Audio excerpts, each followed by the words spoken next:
Copyright disclaimer under Section 107 of the Copyright Act of 1976. Allowance is made for fair use purposes such as criticism, comment, news reporting, teaching, scholarship, and research. Fair use is a use permitted by copyright statute that might otherwise be infringing. Non-profit, educational, or personal use tips the balance in favor of fair use.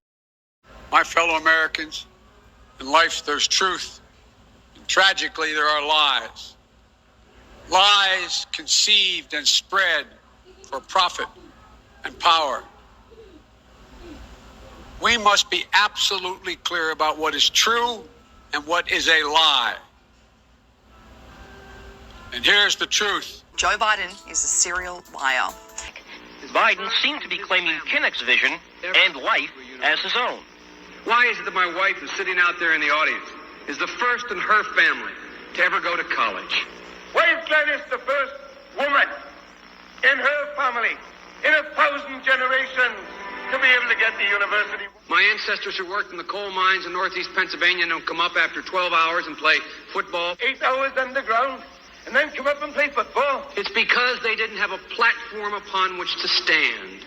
There was no platform upon which they could stand. The notion that every thought or notion or idea you'd have to go back and find and attribute to someone, I think is, quite frankly, ludicrous. The problem here is that Senator Biden told his audience he'd just been thinking about these things, and he failed to give any credit at all to his famous British speechwriter. You know, I was thinking on the way over here.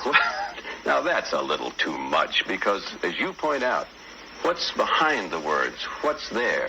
And a lot of people, the rap on Biden has always been that it's just a surface. I should have said, to paraphrase Neil Kinnock, it's the only time I didn't, in all the times I've ever used it. But CBS News found a tape of a second instance. It reappeared in the New York Times with a new charge, that Biden had appropriated a famous litany from the late Robert Kennedy about what the gross national product cannot measure. It cannot measure the health of our children, The health of our children, the quality of our education, the quality of their education, the joy of their play, or the joy of their play. Biden gave Kennedy no credit. He has also quoted or paraphrased John Kennedy, Hubert Humphrey, and British Labour Party leader Neil Kinnock, all without credit.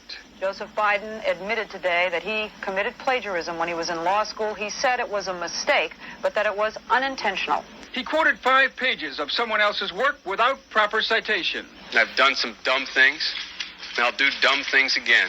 He was given an F. So, ladies and gentlemen, I've been dumb. To the political community in Washington, it all seems of a piece. Plagiarism at law school, plagiarism on the stump. The great communicator. Strike that. The great imitator. You don't steal verbatim, or when you do, as he did 99% of the time, you give credit. Biden's critics say he sells himself as a man whose words and visions can inspire a new generation in politics. But if the thoughts, phrases, and visions really belong to others, it's a form of false advertising. Is it a wise idea, though, to take something that personal, anyway, from another politician and try and appropriate it to your own campaign? I think it was a stupid thing to appropriate material that was really very personal, that was someone else's. Most people didn't know who he was, Joe Biden, and now they're going to say, oh, yeah, he's the guy who plagiarized. That's a lot of people. First. Politically, that's devastating. These clips are devastating. He looks like a Joe Biden wind-up doll with somebody else's words coming out. If they're going to do things that are stupid as well as immoral, then they're probably too dumb to have the job of president. Voters are going to have to decide whether he was dishonest or dumb. Senator Joseph Biden may have more explaining to do. The new questions stem from taped remarks of Biden during an April campaign appearance in New Hampshire.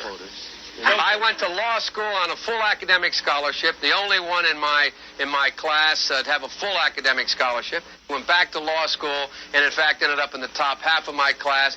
I was the outstanding student in the political science department at the end of my year. I graduated with 3 degrees from undergraduate school and 165 credits, only needed 123 credits. Biden now concedes he did not graduate in the top half of his law school class, that he does not have 3 degrees from college, and that he was not named outstanding political science student in college. Newsweek says Biden actually went to school on a half scholarship, ended up near the bottom of his class, and won only 1 degree, not 3.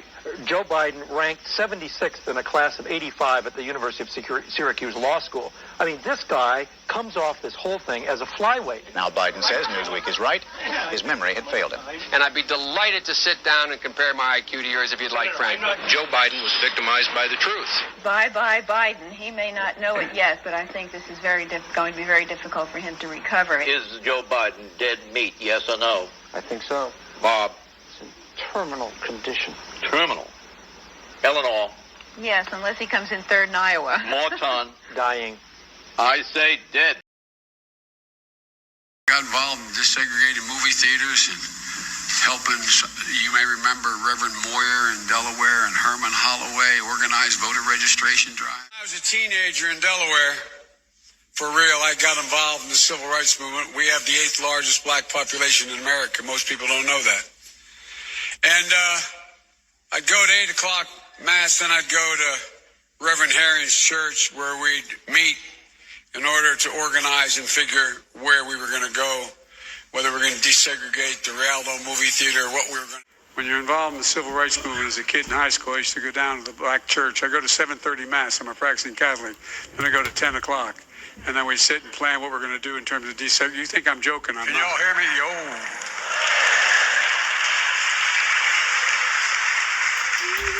I've spoken before parliaments, kings, queens, leaders of the world. I've been doing this for a long time. But this is intimidating following. Y'all are incredible.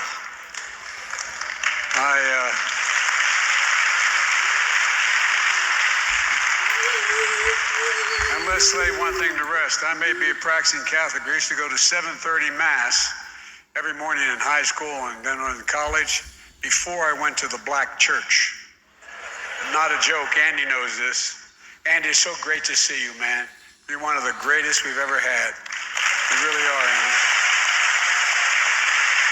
Andy and I took on apartheid in South Africa and a whole lot else. They didn't want to see him. When I was about the age of the guy standing over there, I got involved in the civil rights movement.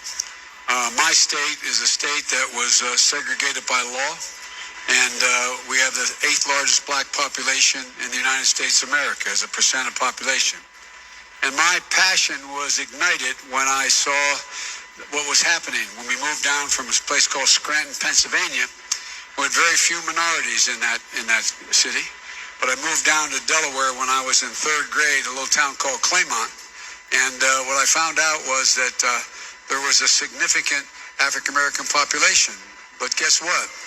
They weren't able to go to school, the places that we went to school. And I remember asking my mom, what was that all about? And she explained to me, I thought, how can that be? And so I got engaged. I never planned on running for public office. I love reading biographies of me now about how I knew I was going to run for the United States Senate. I knew I was going to run for president. Didn't know that at all. But I got my education, Reverend Doc, in the black church. Not a joke. Because when we used to get organized on Sundays to go out and desegregate movie theaters and things like that, we do it through the black church. Health Point program. I marched with tens of thousands of others to change attitudes.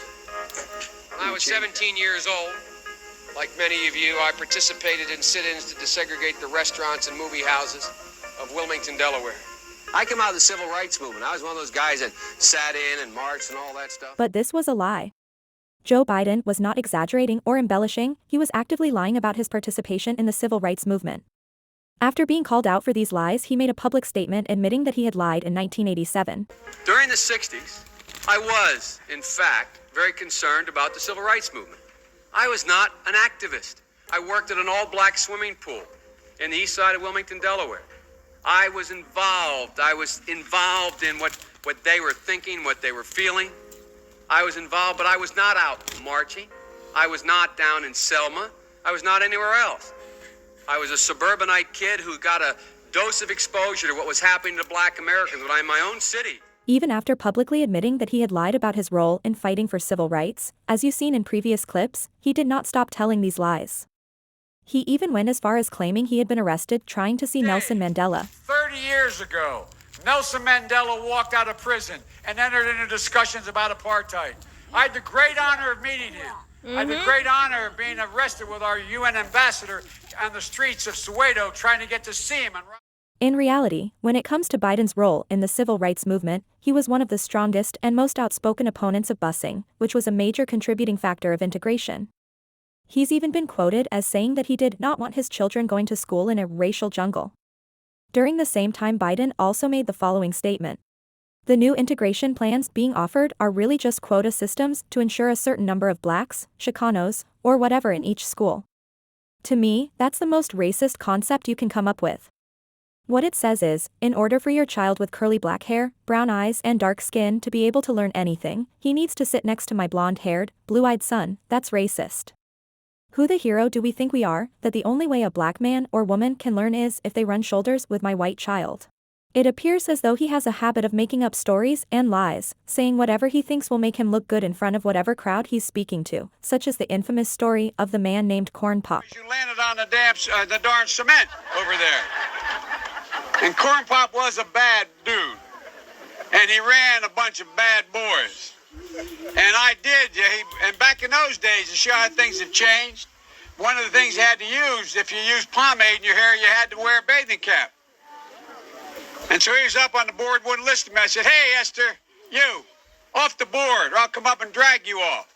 Well, he came off, and he said, I'll meet you outside. My car, these were all public housing behind it. My car, there was a gate out here. I parked my car outside the gate. And he said, I'll be waiting for you. He was waiting for 3 guys in straight razors. Not a joke. There's a guy named Bill Wright, Mouse, the only white guy, and he did all the pools. He was the mechanic.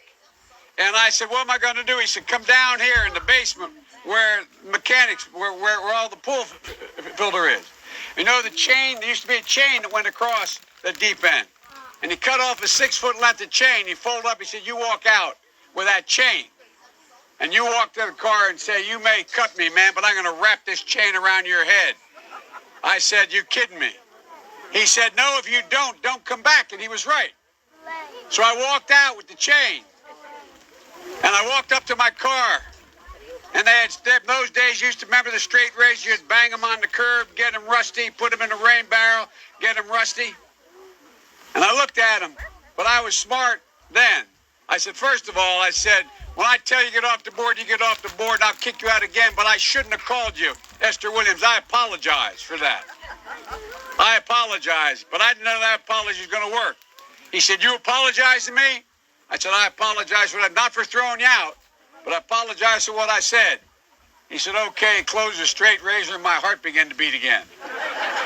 This is a story I've never seen definitive proof of it being true or false, so you decide for yourself if you believe the story of Corn Pop. It seems most people believe that Biden fabricated this story, probably in an attempt to seem relatable to the black community, which is offensive in my opinion. But the black community is not the only people he's lied to in what appears to be an attempt to manipulate voters. He seems to do this to every demographic he speaks to. Just as he made claims of being active in black churches, he claimed to have grown up in the Puerto Rican community while speaking to a mostly Puerto Rican audience. Delaware. It's not like the congresswoman from New York. She's from a big state.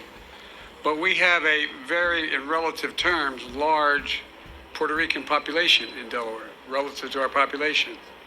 We have the 8th largest black population in the country, and between all minorities, we have 20% of our state is minority.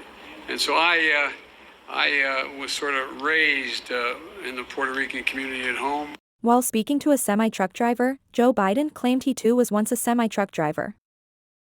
Anyway, and if we I don't used to drive an 18-wheeler, man. Yeah. Oh, I wish That's I awesome. got to. During a speech about climate change, he claimed that he had cancer.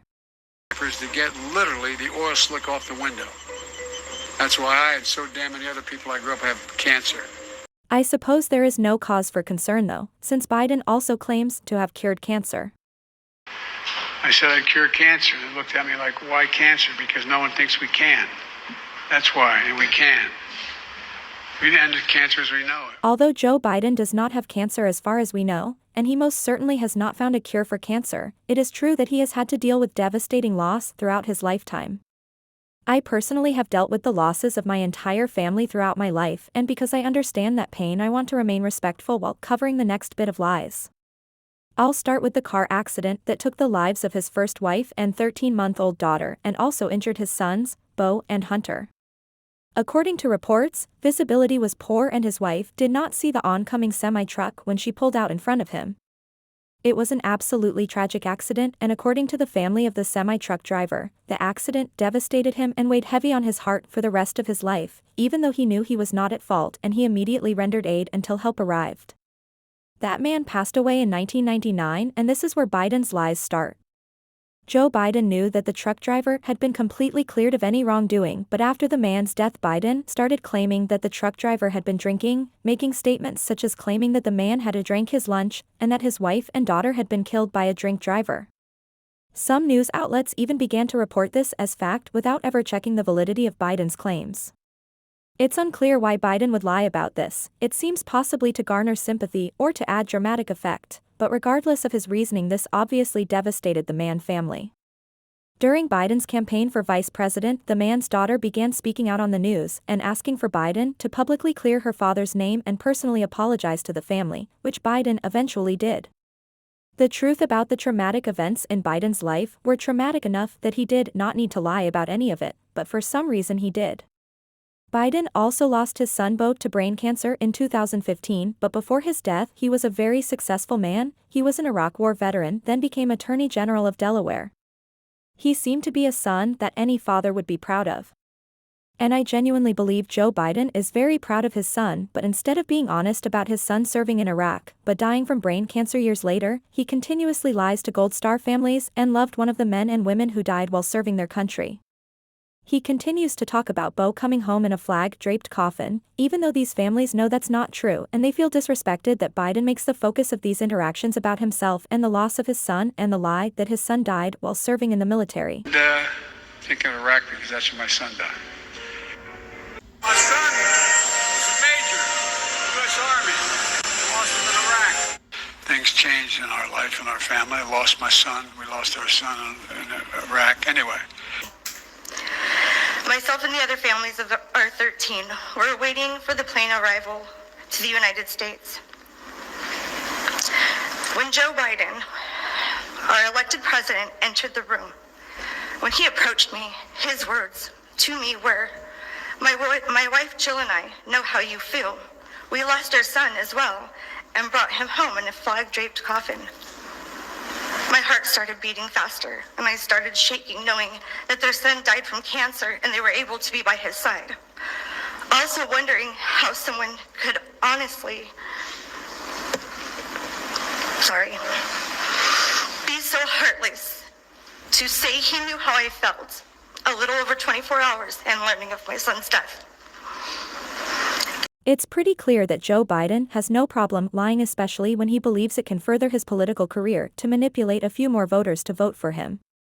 Even with topics that are deeply personal to those they affect, such as civil rights or family members of United States veterans who sacrificed their lives for this country. We haven't even begun to discuss all the lies he has told and continues to tell about his accomplishments, or lack thereof, and since there is still so many more lies to cover, this is going to be broken into at least a 2-part series. Please take a second to like this video and help us spread some facts about Joe Biden's lies.